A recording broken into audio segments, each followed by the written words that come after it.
Bom dia! Estamos de volta com as nossas reflexões matinais, a Corsa da Manhã. E nós estamos fazendo as nossas reflexões matinais no Tabernáculo de Moisés, aprendendo verdades eternas e preciosas neste livro maravilhoso de Êxodo e de Levítico que falam a respeito do tabernáculo. Hoje nós estamos falando, sobre o altar do sacrifício.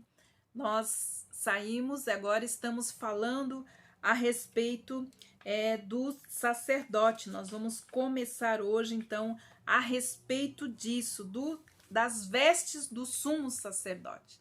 Maravilhoso, profundo, não tem como a gente não se emocionar e ver como o nosso sumo sacerdote, ele é, como diz, ele é incansável na sua obra. Como vimos ontem, Deus instruiu Moisés sobre a maneira em que se faria a intermediação entre ele e o povo, como iria se dar. Então, ele deu instruções claras, detalhadas sobre todas as coisas, inclusive sobre os sacerdotes. Nós vimos ontem como eles eram consagrados, como que eles deveriam, então, servir no tabernáculo. Mas as suas vestes e a sua consagração foi o que nós falamos ontem. Mas hoje eu gostaria de falar, de refletir sobre o significado das vestes, então, do sumo sacerdote. As vestimentas, então, que distinguiam o sumo sacerdote das demais figuras da glória, da beleza do nosso sumo sacerdote, que é Jesus. Um sacerdote santo, inculpável, sem mácula, separado dos pecadores e feito mais alto do que os céus, nos diz Hebreus, capítulo 7, versículo 26. Ele veio para nos salvar e agora está à destra de Deus para nos manter salvos. No capítulo 28 de Êxodo, de 29 a 39, nós encontramos então os detalhes das vestes sagradas para a glória e ornamento de Arão, que era o sumo sacerdote. Era o maior, porque ele era o chefe dos sacerdotes, que eram seus filhos. Ele era, então, o sacerdote principal, o sumo sacerdote. Arão, o irmão de Moisés. Para todos os sacerdotes, eles foram preparados, Eram preparados calções para eles vestirem debaixo da túnica, que era de linho, de linho fino, e era tudo bordado. E também tinha um cinto, que era também do mesmo material que era feito, então, os calções, que davam da cintura, até as canelas. Eles tinham também uma tiara ou um barbante de linho, que era para a cabeça dos sacerdotes. Mas, para o sumo sacerdote, foi confeccionado uma mitra, que se chama de mitra, ou uma coroa feita de 7 metros de pano enrolado. E é importante, lembra que eu falei que havia várias vezes o número 7, que representa a divindade de Deus, o número 7. Então, em várias partes da construção do tabernáculo aparece, então, o número 7, que significa, então, que é da divindade de Deus, ou que é divino. Então, esta mitra era uma coroa feita de 7 metros de pano enrolado, com uma placa gravada, santidade ao Senhor, uma placa, de ouro. Isso está lá em Êxodo, capítulo 31, versículos de 31, então, a 37. O linho branco significava, então, as obras, as obras de justiça. O principal propósito da mitra era levar então a lâmina de ouro sobre a testa do sumo sacerdote. E nessa lâmina de ouro estava escrito santidade ao Senhor. Ela proclamava então que a santidade era a essência da natureza de Deus e que era o fim e o objetivo de toda a adoração do seu povo. Um povo que foi adquirido, separado e limpo pelo sangue do Cordeiro de Deus. E aí nós temos aquele chamado de Deus: sede santos, porque eu sou santo. Então a santidade de Deus devia e deve estar sendo lembrada e também proclamada pelo seu povo. Sede santos, porque eu sou santo. Deus é santo em toda a sua essência, todo o seu ser. Os serafins, né, na visão de Isaías, proclamavam: santo, santo, santo.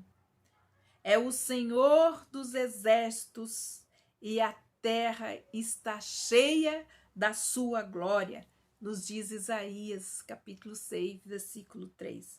Não somente Deus é santo, mas ele também exige também a santidade do seu povo. Como é santo aquele que vos chamou, sede vós também santos em todo o vosso procedimento. Sabemos que os conceitos de santidade, qual é o conceito de santidade? O conceito ou o significado de santidade é kadosh. Nosso Deus é santo. Quer dizer, o kadosh é de separado, de separação. Assim como Deus, os santos estão separados para Deus, para a sua obra, para o seu ministério de reconciliação dos homens com Deus. Então, assim como Deus separava e ungia, santificava todos os instrumentos para serem exclusivamente usados no serviço, então, do tabernáculo, assim também, ao sermos salvos pela graça, mediante o sangue de Cristo, fomos separados, santificados. Para quê? Para servirmos a Deus e vivemos para o louvor da sua glória. Por isso o apóstolo Paulo usava a palavra santos para se referir aos filhos de Deus quando ele escrevia então as suas cartas. Em Romanos capítulo 1, versículo 7, na carta escrita então para Roma, os romanos, ele diz assim: a todos que estais em Roma, amados de Deus, chamados para serem santos. Então, ele nos ensina também como a santidade convém na adoração dos santos filhos de Deus. Davi, no Salmo 29, versículo 2, nos diz assim: dai ao Senhor glória, a glória devida ao seu nome. Adorai ao Senhor na beleza da sua santidade. A beleza da mitra era que ela, pela lâmina de ouro, ou seja, a coroa, né, da santidade, anunciava o que era realmente precioso diante de Deus. E o que Deus aprecia é um povo santo e separado dessas coisas deste mundo. Ou seja, a santidade de Deus é a coisa mais preciosa, a nossa santidade.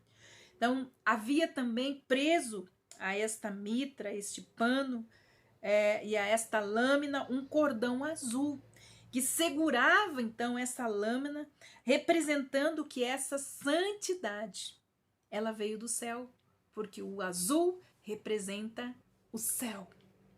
O nosso sumo sacerdote, que é Jesus, o nosso mediador, com o Pai foi separado, né, pelo Pai antes da fundação do mundo.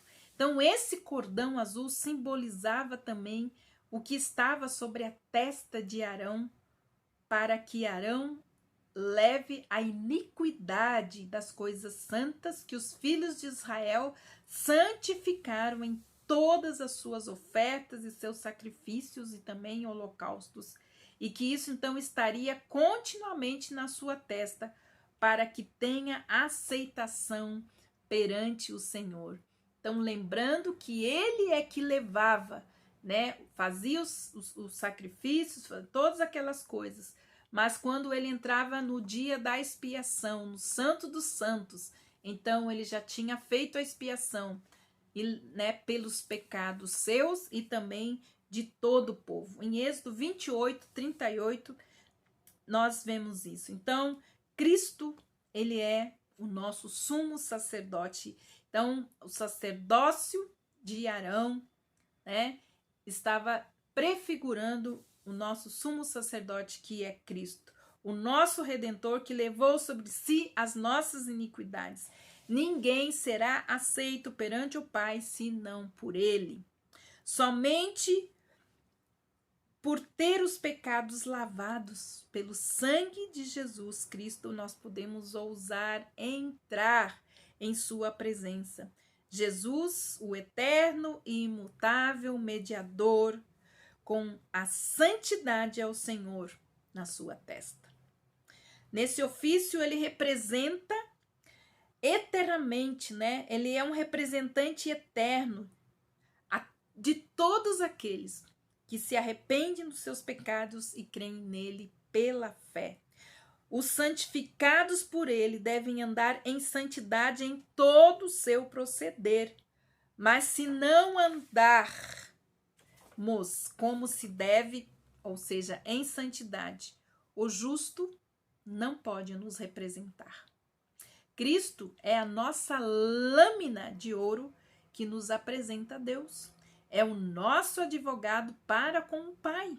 O justo advogado, antes de pôr a mitra sobre a cabeça, o sumo sacerdote precisava banhar a sua carne na água. A carne aqui, representando o seu corpo. Isso está em Levítico, capítulo 16, versículo 4. Se nós vamos ser ministros da reconciliação, é necessário ter a nossa carne constantemente mortificada, como fala Gálatas capítulo 2, versículo 20, ou Gálatas 5,16. Como mortificar a nossa carne? A água para limpar a carne é a palavra de Deus. Nós devemos meditar nela, porque elas são palavras de vida. Devemos comê-la ou guardá-la em nossa mente e também em nosso coração, ou seja, pensar naquilo que é puro, justo e de boa fama, como fala Filipenses 4, de 8 a 9. Assim, não perderemos o nosso vigor espiritual ou moral, quando diariamente nós nos alimentamos desta comida preciosa e nos banhamos em sua palavra. Que Deus abençoe você. E amanhã nós vamos continuar falando a respeito das vestes do sacerdote. Deus te abençoe e até amanhã.